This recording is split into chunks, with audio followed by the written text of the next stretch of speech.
हरिओम. श्रीराम. अंबज्ञ.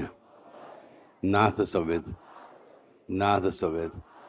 नाथ सवेद. दिवाळी वर्षावर किती वेळा येते?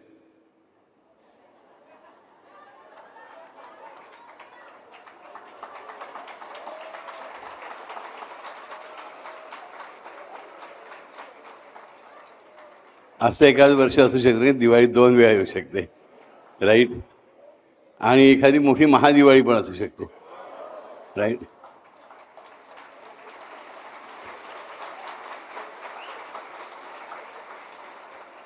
दिवाळीत आपण काय करतो? फटाके उडवतो. उडले? आपण नरकासुराचा वध करतो, होणार. आपण लक्ष्मीपूजन करतो, म्हणजे आपल्या भारत मातेचं करतो, बरोबर. आणि ॲट द सेम टाईम आणखी एक महत्त्वाची गोष्ट दिवाळीमध्ये करतो, आपण उठणं लावून अंगाला आंघोळ करतो. म्हणजे काय, सगळी घाण चिकटलेली काढून टाकतो. बरं. अरे दिवाळी, बरोबर.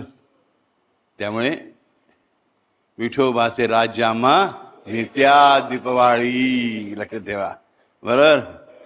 सो मजेत राहा, आनंदात राहा आणि सावधही राहा आणि सरकारला आणि सैन्याला सहाय्य करा पूर्णपणे. ओके.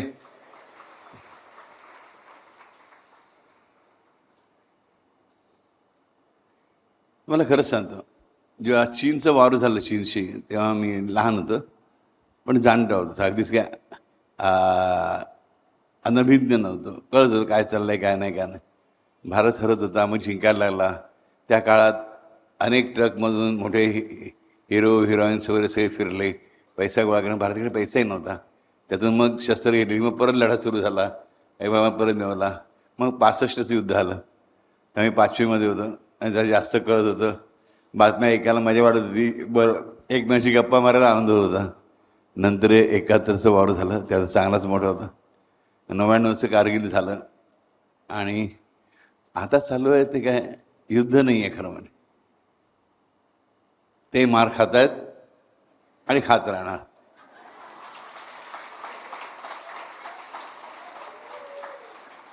युद्ध कधी असतं, ज्या दोन बाजू तुल्यबळ असतात तेव्हा, थोड्या तरी प्रमाणात. इकडे म्हणजे अगदी दरिद्री, थर्ड क्लास, डाऊन मार्केट, भुखे नंगे भिकारी, अशा लोकांचं राष्ट्र. त्यांचे तसेच पंतप्रधान त्याच लायकीचे सेनाप्रमुख. म्हणजे त्यांची लढायची सुद्धा कीव वाटते मला, असं वाटतं. पण आवश्यक आहे, घाण आहे. आलं शे युद्ध नाही. अर्थात ते कुठेतरी ओरबाडती थोडंसं इकडे तिकडे, इज नो प्रॉब्लेम. पण घाण काढताना असं होतंच ना. आपली साधी घराची साफसफाई करा, 2 वेळा आपला हात आपटतो, कुठे डोकं आपटतं, आहे ना, that is okay, acceptable, right, no problems. But स्वच्छ करूनच राहायचं, राईट. मात्र आपला जप विसरायचा नाही.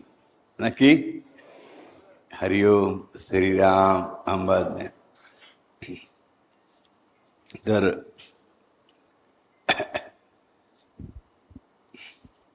आज आपल्याला जी कथा ऐकायची आहे, खूपच वेगळी कथा आहे. ही एका राजकुमाराची कथा आहे, एका राजाची कथा आहे.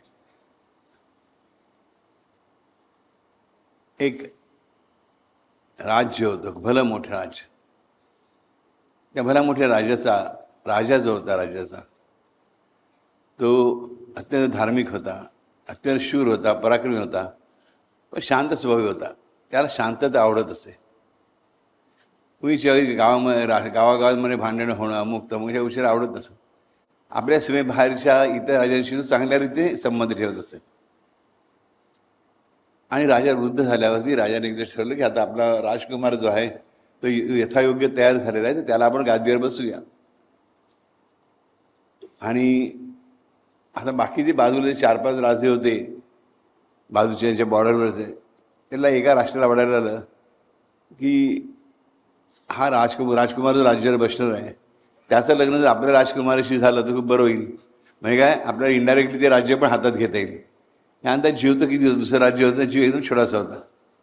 पण अंगात म्हणतात ना, किडे खूप असतात काही जणांच्या, बरोबर. हे किडे त्यांच्याकडे पण खूप होते भरलेले, खचून भरलेले होते.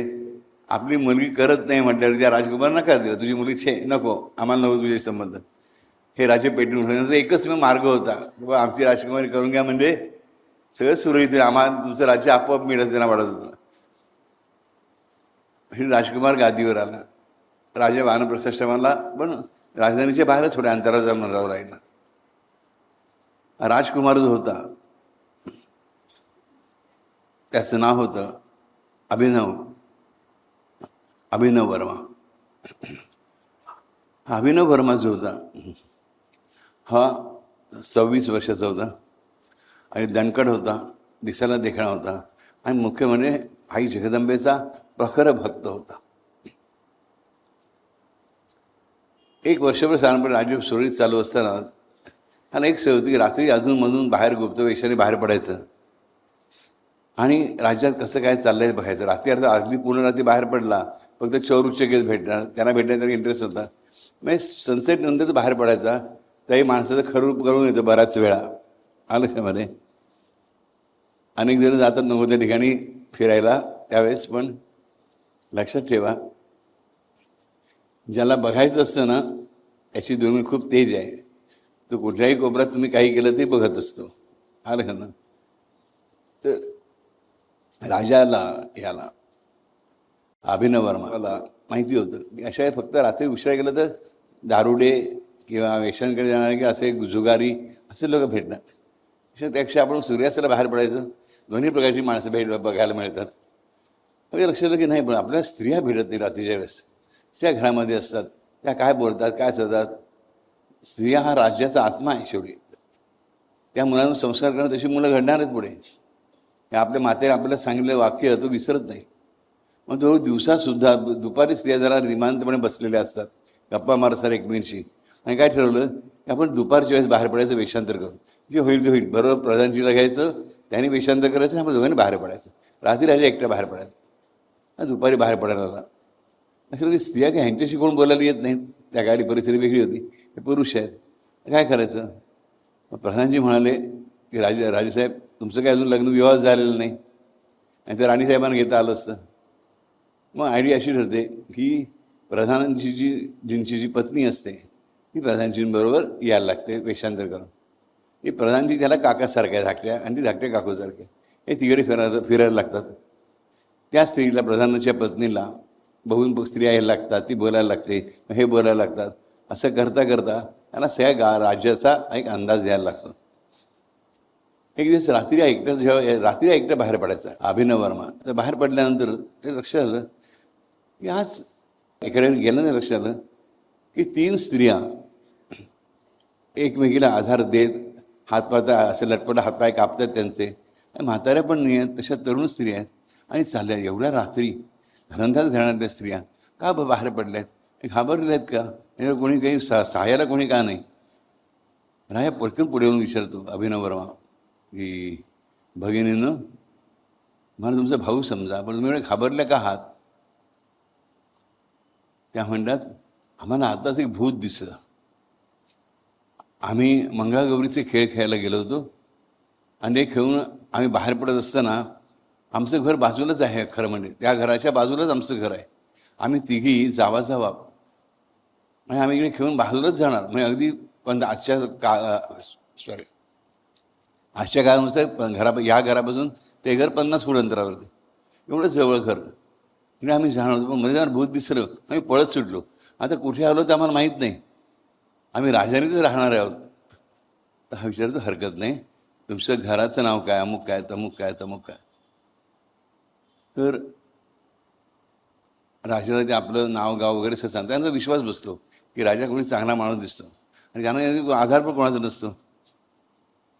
तर ह्या तिघींना त्यांच्या घरी न सोडतो.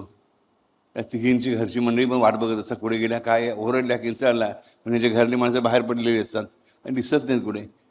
त्यानंतर राजा आपली ओळख देतो की मी स्वतः राजा आहे, मग म्हणलं तर राजाचा सत्कार वगैरे आलाच, राईट. पण त्यामुळे होतं काय की गावात बातमी बाहेर पडायची, राजाला भीती वाटली. राजाला सांगतो की जे काही घडलं ते आपल्या आपल्यामध्ये, या माझ्या बहिणी आहेत, कुठेही काही बाहेर बोलायचं नाही. पण जाता जी एक स्त्री असते, ती एक स्त्री म्हणते की हे राजन, आम्ही जे भूत पाहिलं त्याचं काय, खूप भयानक आकृती होती, आम्ही घाबरून गेलो. आता प्रश्न पडतो राजाला की काही शत्रू माणूस असेल तर मी काहीतरी करू शकतो, आणि ते शत्रू अमानवीय आहे, भूत आहे, मी काय करू शकणार. पण करायला तर पाहिजे, कारण माझी प्रजा आहे. कारण मी यांना बहिणी मानलं आहे, मी त्यांना वचन पण दिलं आहे. एक तर मी प्रजेचं रक्षण करत आहे, मग मला ते करायलाच पाहिजे. दुसरं म्हणजे यांना मी बहिणी मानलं आहे, मग त्यांचं रक्षण करायला पाहिजे. वर त्यांनी माझ्याकडे वचन घेतलं आहे, मला वचनही पाळायला पाहिजे. हा घरी येतो आणि विचार करत बसतो, अगदी पहाडो झालेली असते. आणि एकदम त्याला आठवतं की आपल्याला राज्यावर बसवताना आपल्या वडिलांनी आई जगदंबेचा मंत्र दिला होता. आपण नंतर घरी तो म्हटलाच नाही, त्याला आठवतो मंत्र व्यवस्थित. राजा आंघोळ करून बसतो मंत्र म्हणायला, आणि शांत आहे, मोजायचं नाही, ठरवतो मोजायचं नाही. आई जगदंबे, माझी लाज राख, माझ्या राज्याचं संरक्षण कर, मला ताकद आहे. मला खरं त्या विषयात काहीच माहिती नाही, काही कळत नाही, आणि कोणाला विचारावं हेही मला माहीत नाही. हा जप करायला सुरुवात करतो, सकाळ होईपर्यंत जप करतो. मग सगळे सेवक यायला लागतात, त्याला उठणं भाग आहे. उठलो, प्रधानजींना भेटतो. प्रधानजींना विचारतो, तुम्हाला काय माहिती आहे का. प्रधानजी म्हणतात, मी भूताटकीबद्दल ऐकलं आहे, पण सगळे मांत्रिक वगैरे माझ्या ओळखीचं नाही, कोणी ह्याच्यावर उपचार करू शकेल. आपण जाऊन तुमच्या वडिलांना, म्हणजे महाराजांना भेटूया, मूळ महाराजांना, की जवळच राहत असं मग अशी म्हटलं ना की वानप्रस्थाश्रमामध्ये, पण राजधानीच्या बाहेरच. राजा आणि प्रधानजी आणि प्रधानजींची पत्नी तिघं मुद्दाम परत एकत्र बाहेर पडतात, पण ते वेषांतर न करता सरळ राजाकडे जातात, त्यांच्या वडिलांकडे. त्यांना विचार, राजा म्हणतात, मलाही माहीत नाही, मला असा कधी प्रसंग आलाच नाही, असं भूताटकीशी तोंड देण्याची कधी वेळच आली नाही माझ्यावरती, मलाही माहीत नाही. महाराजांनी विचारलं, माझ्या वडिलांनी विचारलं मुलाला, मी तिला मंत्र जपतोयस ना. हो, आजच पहिल्यांदा जपायला सुरुवात केली, एवढं वर्षभर गेलं, वर्षभर मी काही केलं नव्हतं, काही करत नव्हतो. मला म्हणाले, मग नक्की मार्ग सापडेल. मला माझ्या मातेने हा मंत्र दिला होता, आणि माझ्या मातेला तिच्या गुरूंनी दिला होता. असा गुरु प्रदत्त मंत्र तुझ्याकडे आलेला आहे, काळजी करू नकोस, निश्चिंतपणे राहा, तुला मार्ग सापडेलच. मी माझ्या अनुभवाने सांगतो, मी देखील माझ्या 35 वर्षाच्या कारकिर्दीमध्ये पाहिलं की अनेक वेळा अनेक विविध प्रश्न पडतात की सुटत नाही. पण ती आई जगदंबेला हाक मारली, तिच्या भजनात आपण तल्लीन व्हायला लागलो, आपण नियमाने तिचं पूजन अर्चन किंवा नामस्मरण करायला लागलो, मंत्र म्हणायला लागलो, मंत्रजप करायला लागलो, की ती आतमध्ये हस्तक्षेप करतेच. ती बरोबर जे चुकीचं असेल ते खड्यासारखं उचलून बाजूला टाकते, आणि जे आत आणायचं आहे ते बरोबर मार्ग मोकळा करून देते. तू काळजी करू नकोस बेटा, चिरंजीव हो. अभिनव वर्मा आनंदाने परत येतो, आणि त्या ठरवतो की जे काय असेल ते राजाचं सगळं काम मी करीनच, गुप्तपणे बाहेर पण पडीनच, पण मी सतत जेव्हा मिळेल तेव्हा मी हा मंत्रजप करत राहीन. आई जगदंबेचा मंत्रजप तर एका जागी बसून वगैरे करत नाही आहे, काम करता करता, येता जाता, चालता फिरता, रात्री दुपारी वेषांतर केलं असतं ना, जप करत आहे. आणि डोळ्यांसमोर सदैव त्याला, अगदी उघड्या डोळ्यांसमोर सुद्धा त्याला आई जगदंबेचा चेहरा सतत दिसत राहतो, पण मार्ग सापडत नाही. हा मुद्दाम रात्रभर फिरत राहतो. त्या स्त्रिया ज्या घरात गेल्या त्या घराच्या आसपासवर बराच वेळ उभा राहिला, ह्याला काही भूत दिसलं नाही. त्यानंतर परत एकदा रात्री असं बाहेर पडलेलं असताना तो एकटाच, त्याला एका घरामधून किंचाळ्यांचा आवाज ऐकू आला. त्या घरामध्ये शिरला, घरामध्ये तिकडे दरवाजा ठोकायला माणसं आणखी ओरडायला लागली. राजाने धक्के देऊन दरवाजा तोडला, राजा आतमध्ये गेला. तिकडे पण 2-4 स्त्रिया, एक वृद्ध पुरुष आणि एक तरुण मुलगा, ते घाबरून धरधरा कापत होते. काय झालं, तीच कथा परत, असं भूत दिसलं. जे वर्णन ते आधीच्या स्त्रियांनी केलं होतं तेच वर्णन ह्याला सगळ्यांनी केलं. मुलं पण घाबरून अक्षराने तोंडाला फेस आलेला होता. विचार करा, 5-7 माणसं आहेत, तरी देखील एकत्र असून सुद्धा भूत आहे, शेवटी ते भूत आहे, बरोबर. माणसं घाबरत आहेत. राजा त्यांना मदत करतो, सगळी त्यांना सपोर्ट करतो, सांत्वन करतो, त्याच्या पाठीवर हात फिरवतो. पण भूतापासून संरक्षण कसं राहायचं हे राजाला कळू शकत नाही, ऑब्विसली. पण राजा ऑनेस्ट आहे, अभिनव वर्मा अतिशय ऑनेस्ट आहे. प्रामाणिक आहे.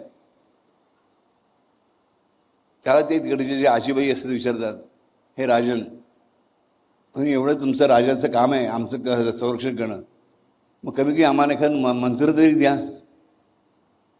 तुम्ही राजा आहात, तुम्हाला सगळं शिकवलेलं असतं. हा म्हणतो गुरुनी दिलेला मंत्र असा जोगेश्वर कोणाला सांगायचं नाही. हा मंत्र काही गुरुनी जाहीर केलेलं नाही आहे. हा मंत्र गुरुनी दिला, कानात दिला माझ्या आजीच्या, तो माझ्या वडिलांकडे आला, वडिलांनी मला दिला. मग ह्या गुप्त मंत्र आहे. बरोबर, जो खुलेपणाने दिला तो मंत्र कोणाला देता येतो, सांगता येतो? त्याला प्रश्न पडतो. हा म्हणतो मी तुम्हाला उद्या येऊन उत्तर देतो. आणि राजा घरी जातो, आपण राजप्रासादमध्ये जातो आणि काही न खाता पिता आई जगदंबेचा मंत्र गजर केल्याप्रमाणे गात राहतो. अगदी हळू आवाजात, कोणा ऐकू जाणार नाही अशा प्रकारे. अजिबात उठला काय बसला काय, आपल्या रूममध्येच राहतो. आता राजप्रासादामध्ये रूम खूप मोठी आहे. त्या डोळ्यातून घळघळा पाणी व्हायला लागतं आणि त्याला समोर डोळ्यांच्या समोर आई जगदंबा दिसायला लागते. साक्षात जगदंबा उभी असे दिसायला लागते. हा म्हणतो, हे आई, हे माते, हे जगन्माते, हे जगन्माऊली, तू स्वतः आलीस, पण माझ्या राज्याचा प्रश्न आहे ग. मला बाई काही नको आहे ह्या क्षणाला. मला तुझी सहाय्य सदैव हवं आहे, वळी हवं असेल. ह्या क्षणाला राज्यामध्ये भूत फिरत आहे. 2 घरांनी बघितलं आहे, अनेक स्त्रिया पुरुष घाबरून गेलेत. असं सगळं गाव घाबरायला तर काय होईल? तू मला काहीतरी मार्ग दाखव, नाही त्या भूताचा नाश तरी कर. आई जगदंबा म्हणते, तू जप केलास मी तुझ्यावर प्रसन्न झाले. काय म्हणते आई जगदंबा? तू जप केलायस मी तुझ्यावर प्रसन्न झाले. तुला जो वर मागायचं असेल तर फक्त तुझ्यासाठी माग. तुला जो काही वर मागायचं असेल तुझ्यासाठी माग. तुझ्या प्रजेचं तुझं तू बघून घे. आणि तुझी प्रजा, तुझ्या प्रजेने जे काही प्रारब्ध घडवलं असेल त्या प्रारब्धानुसार त्यांना ते त्रास होणारच. त्यासाठी तू काय करू शकणार? राजा काय प्रत्येक प्रजाजनाच्या प्रारब्धाला जबाबदार नाही. ते सोडून दे, तू मागून घे तुला काय पाहिजे ते. हा विचार करतो. आता जगदंबा म्हणते ते चुकीचं असूच शकत नाही. याला पट्ट पण आहे सगळ्या गोष्ट. सगळ्या प्रजाजनांच्या प्रारब्धाची काही जिम्मेदारी राजाला असू शकत नाही. मग हा म्हणतो, ते मला एकच वरदान दे की मी जो मंत्र म्हणतोय तो सफळ संपूर्ण हो. मी जो मंत्र जप करतोय तो सफळ संपूर्ण हो. बाई काही माझी इच्छा नाही. सुद्धा ह्या जन्मातच आणि लवकरात लवकर. तो सुद्धा ह्या जन्मातच आणि लवकरात लवकर. आई जगदंबा म्हणते तथाच. आणि अंतर्धान पावते. राजा आनंदित होतो. त्याला माहिती आहे जगदंबेचा शब्द म्हणजे जगदंबेचा शब्द तो कधी चुकणंच शक्य नाही, कधी सुटणंच शक्य नाही, वाया जाणारच नाही. हा जोरात जप करायला सुरुवात करतो. जोरात म्हणजे आवेगाने, तर मोठ्याने म्हणायचं नाही की लोकांना करता कामा नाही म्हणून. आणि असं जप करता करता रात्र होते. परत ती दुसरी रात्र लगेच इमिजिएटली हा बाहेर पडतो जप करतच. विश्रांत करून तेवढं भाग पण ठेवतो आणि बाहेर पडतो. तसं त्याला लक्षात येतं की पाठीमागे त्याला असं पुढे चालला आहे. पुढे त्याला दिसतं की मागून कोणीतरी सावली पडली. अरे आता पण अशी सावली, एवढी मोठी सावली पडलीच नव्हती. म्हणून सावली मोठी व्हायला लागते. राजा मागे वळून पाहतो, त्याला काही दिसत नाही. परत पुढे बघतो, पुढे सावली चालले. राजा समजतो हे काय आहे, हे काय बरोबर नाही. ज्याला आता या 2 लोक घाबरलं ते तीच ही गोष्ट दिसते, त्याचे होत असावं. राजा परत मागे वळून बघतो. तसं लक्षात येतं की आपण जसं वळलं की सावली पण फिरते आपल्याबरोबर. सावली पण आपल्या समोरच राहते. वळू त्या दिशेला. असं तर होणं शक्य नाही. प्रत्येक दिशेला सावली पडणं, बरोबर की नाही? सूर्याच्या कुठल्याही अवस्थेमध्ये किंवा दिव्याच्या कुठल्याही अवस्थेमध्ये असं होऊ शकत नाही. बरं तिथे रस्ता आहे, रस्त्याला दिवे राजाने लावलेले दिवे असतील तेवढेच आहेत मिणमिणते. तर त्या काळात काही इलेक्ट्रिसिटी नव्हती. हा लक्षात घे खूपच वेगळं आहे. तू आई जगदंबेचं स्मरण करतो आणि म्हणतो, माते तू काही म्हणाली नाहीस पण तू करून दाखवलंस.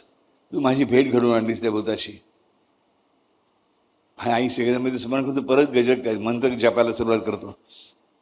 तो चालत राहतो, पुढे पुढे पुढे फिरत राहतो. जी सावली त्या समोरच, याच्या बरोबरच, त्याच्या समोरच पुढे पुढे सरकत राहते आणि हळू मोठी होऊ लागते. राजाला जराही भीती वाटत नाही. अरे ज्याला जगदंबेचं कवच आहे, ज्याला जगदंबेचं दर्शन झालं आहे, त्याला भीती नावाची गोष्ट ठाऊकच असू शकत नाही. आलं लक्षामध्ये? कारण शौर्य जिच्याकडून प्राप्त होतं, उत्पन्न होतं, बरोबर, ती जगदंबा, तिचं दर्शन ज्याला झालंय खरं खरं, त्याला भीती कसली असूच शकत नाही. राजा पुढे पुढे जात राहतो. मग आजच्या आज पण ह्यांना भिडायचंच. राजा डोक्यात एक विचारतो, आपण स्मशानामध्ये गेलं पाहिजे. हा बहुतेक स्मशानात राहणारा जीव असावा, भूत असावं. राजा स्मशानामध्ये जातो. अंधारामध्ये शिरल्या शिरल्या ती जी सावली असलेली दिसेनाशी होते. त्या लक्षात की भूत स्मशानामध्ये शिरलेलं आहे. राजा जप करत करत आतमध्ये जातो आणि शोध घ्यायला लागतो. कुठे काही दिसतंय का? तो आवाहन करतो, हे अतृप्त आत्म्या, हे माझ्या राजधानीवर फिरून माझ्या प्रयाणाला त्रास देणाऱ्या आत्म्या, तर जे काय हवं आहे, जे काय हवं असेल ते जर पवित्र मार्गाने देण्यासारखं असेल तर मी जरूर देईन. नाहीतर तुझ्यासाठी मी नक्कीच सांगतो, काही पूजन यथा होम वगैरे काही करायचं असेल करीन, जेणेकरून तुला त्या आत्म्याला सद्गती मिळाली पाहिजे. कोणीच काही उत्तर देत नाही. राज ठाण मांडून राहतो, तिकडेच बसतो. तो मंत्र जप करतच राहतो. आता होतं काय, तो रात्र होते, ते वेशांत केलं राजा, लक्ष ठेवा. दुसऱ्या रात्र संपते, दिवस येतो, तिला राजा तिकडेच बसलेला आहे दुसऱ्या वेशामध्ये. आणि डोळ्यासमोर अखंड आईचं चित्र आहे म्हणजे दृश्य आहे, आईचा चेहरा आहे. आणि मनातल्या मनात जप करत आहे. काही खात नाही, पित नाही, काही नाही. दुसरा दिवस जातो, परत दुसरी रात्र येते, मग परत तिसरा दिवस जातो, तिसरी रात्र येते, तिसरी रात्र जाते आणि चौथी रात्र असते ती अमावस्येची रात्र असते. हा जप करायला सुरुवात करतो. त्या दिवशी ते अमावस्येची रात्र असल्यामुळे विविध प्रकारची भूतं, विविध गावांतली भूतं त्या स्मशानामध्ये एकत्र आलेली असतात. राजाचा जप चालू असल्यामुळे त्यांना स्मशानामध्ये एंट्री करता येत नाही. ते स्मशानाच्या बाहेरच उभे राहतात. बापरे, आत कसं जायचं? आज आपली पार्टी आहे मोठी अमावस्येची, आणि या पार्टीमध्ये आपल्याला जाता येत नाही. कोणीतरी तिकडे जप करत बसलाय, तो आई जगदंबेचा जप करत बसलाय. घाबरतात, सरसरा कापायला लागतात. राजाला दिसायला लागतं की सगळी भूतावळ जमा झाली आहे. हजारो भूत आहेत, विविध आकाराची, विविध प्रकारची, भयंकर घाबरवणूक पाहणारी. पण आपल्या मंत्राला, म्हणजे आपल्याकडच्या आईच्या मंत्राला ती घाबरत आहेत. मग कोणी आत येत नाही. तो विचार करतो, ही भूतं जर घाबरत आहेत, आणि जे भूत आत इथे आलं ते कसं काय आलं, ते बाहेर कसं नाही पडलं अजून? हे काही बरोबर नाही, काहीतरी चुकतंय. एक तर भूत नसलं पाहिजे, किंवा माझं काहीतरी समजून घेण्यामध्ये चूक झालेली आहे. सकाळ उजाडते, ती भूतं तशीच परत गेलेली असतात. त्यांची अमावस्येची पाळी चुकते. हा परत येतो माता निघून, आणि त्याच्या राजधानीतल्या राजवाड्यातल्या आईच्या मूर्तीसमोर उभा राहतो. जिथे त्याला दर्शन झालं असतं, हे माते जगदंबे, मी मनापासून सांगतो, माझा तुझ्या चरणांवर पूर्ण विश्वास आहे, शब्दांवर पूर्ण विश्वास आहे. गेली 3 रात्री तूच माझं संरक्षण करतेस, नेहमी तूच करत असतेस आई, तूच करत असतेस फक्त. पण काल सगळी भूतं बाहेर उभी होती, मग ते जी एक सावली आत गेली, ती कशी आत जाऊ शकली? ती कशी मायावर येऊ शकली? मी जप करत असताना तेव्हा राहूच कशी शकली? हे मला कळत नाही आहे. काय करायचं? त्या भूताच्या तावडीतून कसं काय मी लोकांना सोडवायचं? आई जगदंबा काही यावेळेस बोलत नाही, काही उत्तर देत नाही. हा मात्र आईला सांगतो, आई मी मात्र दररोज रात्री स्मशानात जाऊन बसून जप करणारच करणार. हा परत आणखीन 3 रात्री जातो, 6 रात्री जातो, परत असं 1 महिना जातो. परत अमावास्येची रात्र येते. राजा सूर्यास्ताच्या आधीच जाऊन बसतो. भूताळ परत जमते, त्यांना त्यांची पार्टी करायची असते, पण त्यांना आत प्रवेश करता येत नाही. भूतं काकुळतीला येतात. त्यामुळे आम्ही उपाशी आहोत, गेले 2 महिने आम्हाला काही खायला मिळालं नाही. इथून विनंती करतात, हे राजन, हे राजा, आम्हाला सहाय्य कर. आमची आम्ही काही स्वतःच्या इच्छेत दुसऱ्याच आलेलो नाही आहोत. आम्ही जी काही पापं केली त्यामुळे आमची ही अवस्था झालेली आहे. पण आम्हाला काहीच खाणेपिणे मिळत नाही. स्मशानामध्ये अमावस्येच्या दिवशी आम्ही येतो तेव्हा आम्हाला हवेत खाद्यपदार्थ मिळतं, आम्हाला पाहिजेत नाही. तर अशा तू आमची उपासमार का करतोयस? आम्ही काय तुझं घोडं मारलंय? आम्ही असं काय चूक केली आहे? आमच्या राज्याला कोणालाही त्रास दिलेला नाही. राजा म्हणतो, मी माझा जप थांबवणार नाही, पण मी जगदंबेला प्रार्थना करू शकतो. की ह्या मंत्राच्या प्रभावामुळे तुम्हाला त्रास होता कामा नये. होतं म्हणून आम्हाला भीती वाटते, आमचं अंग थरथरत आहे. राजा म्हणतो मी तात्पुरता मंत्र बंद करतो आणि राजा ओठ पुटपुटायचे थांबवतो.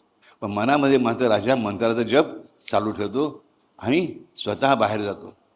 बाहेर एवढी भूतं, हजारो भूतं आहेत, लक्षात ठेवा. राजा घाबरत नाही. खरा आईचा भक्त असा असतो, खरा भगवंताचा भक्त, स्वयं भगवानाचा भक्त असा असतो, तो घाबरत नाही. किती काही वाईट वेळ आली तरी तो, त्याला माहीत असतं की आपली आई आणि आपला हा जो स्वयं भगवान आहे तो आपल्याला तारणारच आहे. तो बाहेर पडतो आणि मनात जप करत करत त्या सगळ्या भूतांना भेटून त्याशी गप्पा मारायला लागतो. तुम्हाला असं एक भूत माहिती आहे का, जे माझ्या राजामधील लोकांना त्रास देतं? तर आमच्या कोणीच नाही आणि आमच्या माहिती नाही असं भूत असूच शकत नाही. व्हायला काय लागतं, हा मनात जप करतोय. जे जे भूत ह्याच्याशी बोलतो की हा ज्या ज्या भूताकडे बघतो ते भूत विरघळायला लागतं, ते भूत विरघळायला लागतं. आणि करता करता होतं काय की एवढी एकही भूत उरत नाही. सगळ्या भूतांना काय झालं असतं, मुक्ती मिळालेली असते, मोक्ष मिळालं असते, त्यांची पिशाची योनीची सुटका झालेली असते. राजा म्हणतो ह्यांची सुटका झाली, मग शेवटी पहिल्या भूताचा प्रश्न उरलाच ना, ते भूत कुठे आहे? राजा शांतपणे इकडे इकडे त्या सगळ्या भूतांना नमस्कार करतो. म्हणतो तुम्हाला आज आईच्याच आशीर्वादाने, जगदंबेच्या आशीर्वादाने एवढी मुक्ती प्राप्त झालेली आहे, शांती प्राप्त झालेली आहे. मग जे एक भूत माझ्या प्रजांना त्रास देते ती तुमचीच लेकरं आहे, ती प्रजांसुद्धा.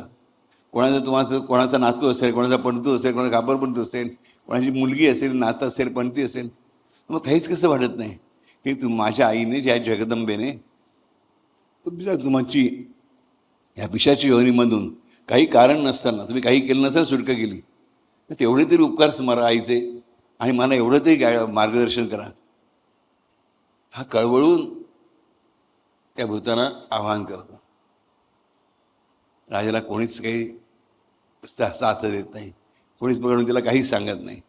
राजा परत दुसऱ्या दिवशी, आता ही प्रतिपदा आलं, शुक्ल प्रतिपदा, राजा जातो. 15 दिवस होतात, कोणी काही भेटत नाही, दिसत नाही. मात्र एक त्याला कळलं, राजाने आता कोणी त्याला गडबड दिसत नाही, कोणी घाबरलेलं दिसत नाही. पौर्णिमेचा दिवस येतो आणि पौर्णिमेच्या दिवशी हा जगदंबेच्या चरणावर मस्तक ठेवून हा स्मशानामध्ये जायला लागतो. स्मशानामध्ये जात असताना त्या लक्षात की पाठीमागून कोणतरी चालत येते. काय होतं, स्मशानात जाताना लक्षात पाठीमागून कोणतरी चालत येते. पण त्यामध्ये 2-3 व्यक्ती आहेत असं वाटतं. सावली कोणाचीच पडत नाही, आता सावली कोणाची पडत नाही आहे, पण असं वाटतं की 2 व्यक्तीची पावलं वाचत आहेत. मग पुढे जातो म्हणजे आणखी 5-6 मंडळी जॉईन झाल्यासारखं वाटतं. हा चालत चालत पुढे जातो आणि ठरवलं असतं की ठराविक अंतरावर गेलं, स्मशानात जवळ गेलं किंवा मागे वळून बघायचं, की स्मशानात गेल्यावरच बघायचं. तर तेवढ्यात त्याला पाठीमागून हात घेते, भाऊराया, भाऊराया, भाऊराया, 3 हाका येतात, 3 वेगवेगळ्या आवाजामध्ये हाका येतात, भाऊराया, भाऊराया, भाऊराया. राजा मागे वळून बघतो, त्या 3 जणी पहिल्या भेटीला उभ्या असतात, हात जोडून जगदंबेचं मंत्र म्हणत. राजाला म्हणलं, राजा आम्ही खऱ्या मानवी नव्हतोच, आम्हीच भूतणी होतो. तुषार प्रयोग करण्यासाठी आम्हाला पाठवण्यात आलं होतं, असं सगळं नाटक रचलं होतं दुष्ट मांत्रिकांकडून. पण तुझ्या भक्तीमुळे तू सगळ्यावर मात केलीस आणि जी हजारो भूतांना तू मुक्ती लाभून दिलीस, मुक्ती मिळवून दिलीस, त्याच्यामध्ये आम्ही 3घी होतो. नंतर पुढे होतात ती दुसऱ्या घरातली माणसं, एक वृद्ध पुरुष, एक तरुण मुलगा आणि 3 स्त्री असतात ना, तशी पुढे जातात. तीच मागून चालत आलेली असतात दुसऱ्या. राजा आम्ही पण भूतच होतो, खरी खरी भूतं आम्ही होतो. आणि तुझ्या मागे जी काळी सावली फिरत होती ना, ती काळी सावली दुसऱ्या कोणाची नव्हती, आम्ही तुला सांगतो आई जगदंबेची होती. आम्ही तुला खोटं सांगितलं, पण तुझ्या मागून तुला न सावली खरी म्हणजे मायेची सावली होती, तुझी आई जगदंबा होती. हे सगळं राजा नमस्कार करतात. राजा त्यांना नमस्कार करतो. राजा धावतच जगदंबेच्या मंदिरात येतो, आपल्या घरामध्ये येतो. जगदंबे चरण धरतो, तिला म्हणतो, आई मलाच सांगितलंस की असावर मागू नकोस आणि न मागता तू सगळं दिलंस, काय म्हणायचं तुला? जगदंबा प्रगट होती आणि म्हणते, अरे वेड्या, मुलाला आईकडे कधीच काही मागावं लागत नाही. मुलाला आईकडे कधी काही मागावं लागत नाही. आई द्यायला आतुर असते. तू काय मागतोस हे मला फक्त बघायचं होतं. तू ज्येष्ठ मागितलंस, श्रेष्ठ मागितलंस, तू बेस्टेस्ट मागितलंस. तुझ्या मागे सावलीसारखी मी सदैव होते, पण तुझ्या पुढे भूत येणार आहे हे जाणून मी माझी सावली उघड केली. मीच माझी सावली प्रगट केली. राजा धन्य धन्य होतो. आणि असं व्हायला लागतात. आई मग आता मी काय करू? जप चालू ठेव, काम चालू ठेव. आणि आई तथास्तु म्हणून अदृश्य होते, अंतर्धान पावते. राजा अतिशय आनंदित होतो. दुसऱ्या दिवशी रात्री परत जाहीर झाला निघतो. आणि आईने त्याला सांगितलं, आता तुला माझी सावली दिसणार नाही, याच्या पुढे तुला माझी सावली दिसणार नाही. मी तुला प्रत्यक्ष दिसले, एकदा नाही दोनदा दिसले. अशी बोलली, आता सावलीची अपेक्षा धरू नकोस. राजा बाहेर पडतो. त्याला खात्री आहे की आपली माऊली जगदंबा आपल्याबरोबर आहेच. पण आता त्याला एक जाणीव असायची नेहमी, काही माझ्याबरोबर आहे, या विषयाला होत नाही. हे मला विचार येतो, आईने माझी साथ सोडली का? नाही, ती माझी कधीच साथ सोडणं शक्य नाही. तो पुढे चालत राहतो. हे पाय आपोआप नेहमीच्या सवयीमुळे स्मशानाकडे वळतात. तिकडे स्मशान थोड्या अंतरावर अनेक भूतं उभी असलेली दिसतात. ती भूते ज्याला म्हणतात, राजा आम्ही परगावची भूत आहोत, दुसऱ्या गावची भूत आहोत, आमच्या स्मशानामध्ये पण ये ना आणि आम्हाला मुक्ती दे ना. त्यामुळे तुमचं गाव इथून खूप लांब आहे. राजा काळजी करू नकोस, आम्ही भूत आहोत, आम्ही तिला पटकन 2 मिनिटांमध्ये त्या स्मशानात घेऊन जाऊ. राजा म्हणत म्हणून मला हेच काम करायचं की काय? म्हणजे सगळ्या भारतभरची भूतं माझ्याकडे यायची, माझी प्रजेला कधी बघणार मी? नाही, हा काहीतरी वेगळा खेळ आहे. मागच्या वेळेस भूतानी खेळ केला आणि तरी त्यामध्ये आईची लीला होतीच. हा पण खेळ काहीतरी माझ्या आईचाच खेळ आहे. त्याच्या कानावर लख्ख शब्द पडतात, नाही रे बाबा. जगदंबेचा अवस्थेला ऐकू येतो, नाही रे बाबा, मी काही ह्याच्यामध्ये नाही. ती लीला माझी होती, ही लीला माझी नव्हे. अरे आता काय करायचं? भूत समोर दिसत आहेत, कळवळ विनंती करतायत. काही आपल्या राज्यातले आहेत, काही बाहेरच्या राज्यातले. भूत त्यांना कसं आहे राज्य? राजा म्हणतो, काय करायचं कळत नाही. मनापासून हात जोडतो. आहे त्या हात जोडतो आणि म्हणतो, हे माते, तुझं प्रेम कधीच कमी होऊ शकत नाही. एवढ्या भूतांची विनवणी आहे, तुला ऐकू येत नाही का? त्याला त्याच ठिकाणी ज्या इतक्या अर्थतेने तो आळवायला सुरुवात करतो, ज्या ठिकाणी उभा आहे त्याच ठिकाणी वरून मंत्रजप करत राहतो. मी इथून हलणार नाही आई. मी ना तुझ्या मंदिरात येणार ना, स्मशानाच्या आतमध्ये जाणार, कुठेही जाणार नाही. मी इथेच जागेजागी उभा राहील. लोकांना कळतही हरकत नाही मी राजा आहे.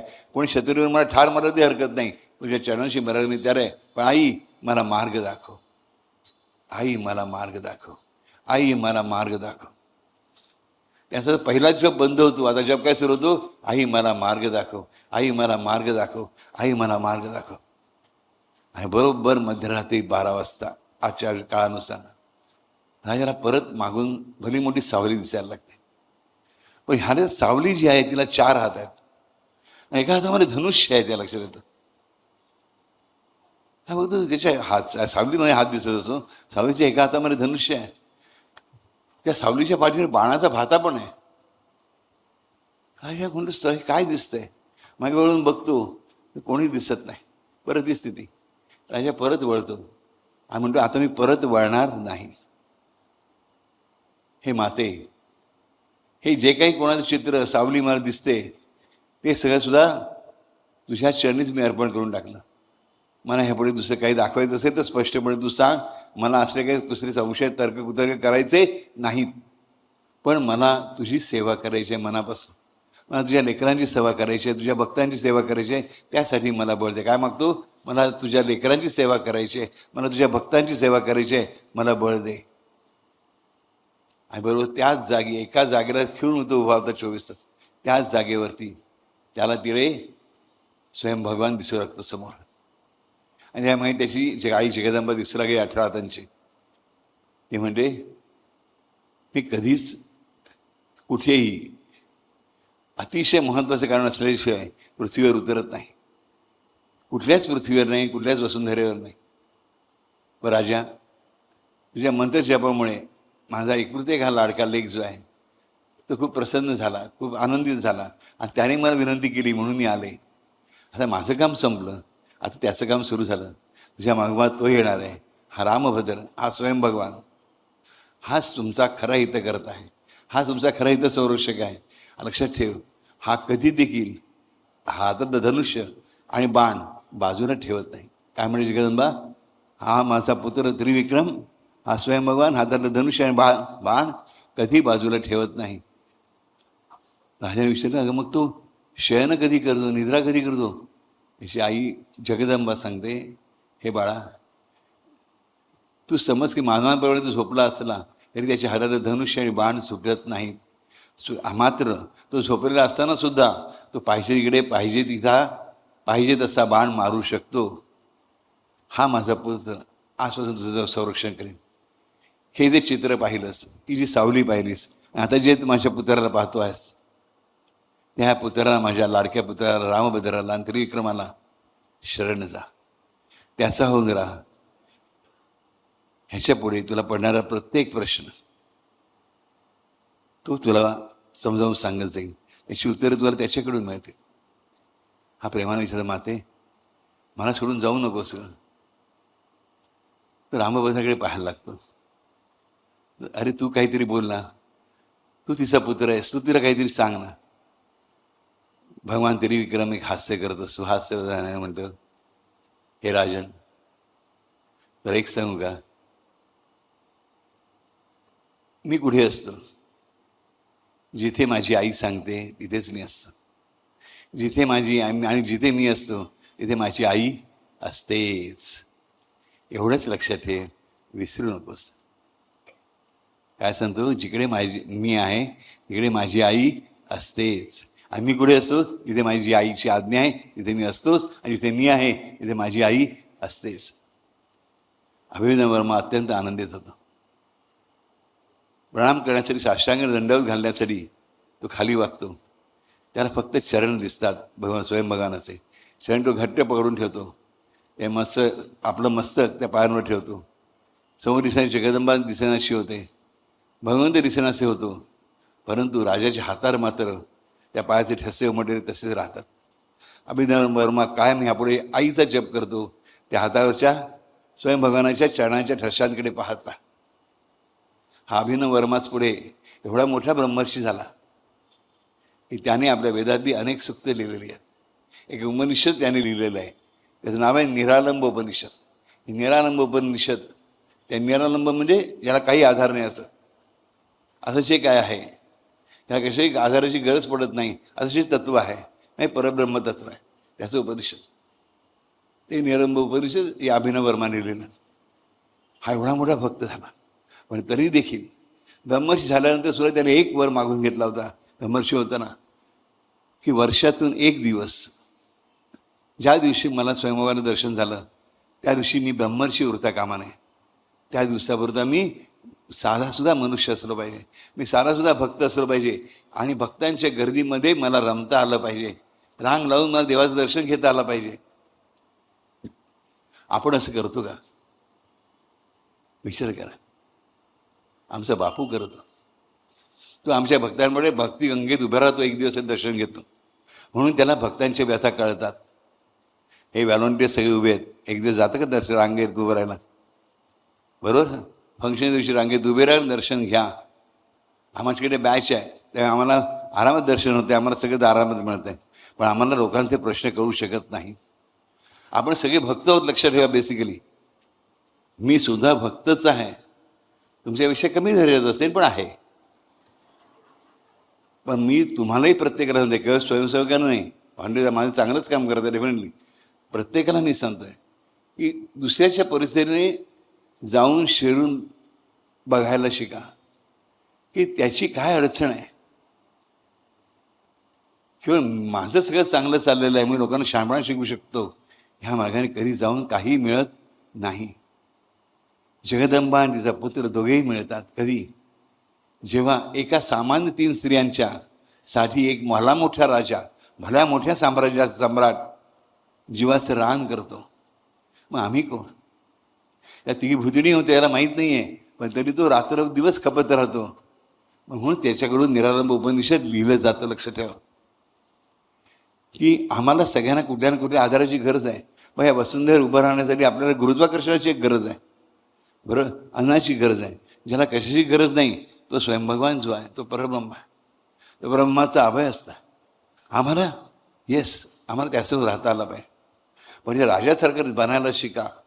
राजासारखं बनायचं त्याचा अर्थ कुठेतरी राज्याचा राजा बना असल्याचा अर्थ नाही आहे, तर देवाच्या भक्तांना मनापासून आधार द्यायला शिका. जो माझा देव आहे, तो ज्याचा देव आहे त्याशी प्रेमानेच वागेन, त्याच्याशी वाईट वागणार नाही. एवढं साधं प्रिन्सिपल जरी आपण ठेवलं तर अभिनव वर्माच्याच मार्गावर आपण चाललो. त्याने काय शेवटच्या मंत्र म्हटला, आई मला मार्ग दाखव. आणि तिचा मार्ग म्हणजे स्वयं भगवान त्रिविक्रम. हा माझा मार्ग ऐकला. बरोबर. माझ्या लाडक्या लेकरानं मनापासून सांगतो, ह्या कथेपासून प्रेरणा घेण्यासारखी आहे. आपण कसं असलं पाहिजे, खरं खरं भक्त असलं पाहिजे. बेभान म्हणून भक्ती करता आली पाहिजे. मी राजा आहे, मी अधिकारी आहे, मी प्रधान आहे, मी मंत्री आहे, नाही, काही उपयोग नाही. मी भूत आहे, मी भूत एवढं वाईट आहे, मी पिशाच एवढं वाईट आहे, हरकत नाही. तरी देखील आई माझ्यावर कृपा करणार आहे, तरी देखील स्वयंभगवान माझ्यावर कृपा करणार आहे. आणि जिकडे जिकडे स्वयंभगवान आहे तिकडे त्याची आई असणारच आहे. ह्याचं जिकडे जिकडे आई आहे तिकडे स्वयंभगवान असणारच आहे. हे दोघं माता पुत्र अभिन्न आहेत, एकमेकांच्या सदैव साथीनेच राहणार आहेत. मग आम्हाला भक्ती करताना अडचण वाढायची गरज नाही. आम्हाला भूत दिसलं तरी घाबरून जायची गरज नाही. आमचा बाप समर्थ आहे आम्हाला आधार देण्यासाठी. याची आगळी वेगळी भक्तीची कथा मला रुजवून ठेवा. भूतात्कीसारखे एवढी हजारो भूत आलेली असताना सुद्धा राजा डगमगला नाही. का? तो भक्ती करत होता. आम्ही पण डगमगणार नाही. का? वेडी वाकडी असेल, तुटकी फुटकी असेल, चुकलेली असेल, पण आम्ही स्वयं भगवानाची भक्ती करतो, करत राहणार आहोत. आणि स्वयं भगवान आमच्या पाठीमागून चालणार आहे. भले आम्हाला त्याची सावली दिसो किंवा न दिसो, तो आमच्यावर आहेच ही खात्री बाळगा. आम्ही तुम्हाला गॅरंटी देतो, होय होय आणि होय. हरिओम. श्रीराम. अंबाद.